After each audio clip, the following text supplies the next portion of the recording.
السلام علیکم ورحمۃ اللہ وبرکاتہ۔ رحمت عالم صلی اللہ علیہ وسلم کی دعائیں لیں۔ صحابہ کرام رضی اللہ تعالی عنہ کی کتنی خوش قسمتی تھی کہ جب بھی کسی کو کوئی ضرورت پیش آتی تو رحمت کائنات کی بارگاہ میں دعا کی درخواست پیش کرتے۔ ہمارے پاس تو نبی کریم صلی اللہ علیہ وسلم موجود نہیں ہیں، اگر ہم آپ صلی اللہ علیہ وسلم کی دعا لینا چاہیں تو یہ سعادت کیسے حاصل کریں؟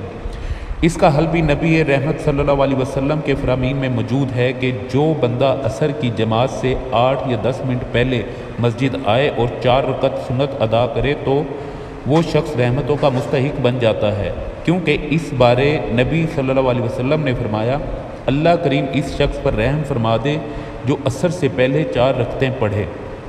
ابو داؤد۔ دعاؤں میں یاد رکھیے گا۔ جزاکم اللہ خیر۔ السلام علیکم ورحمۃ اللہ وبرکاتہ۔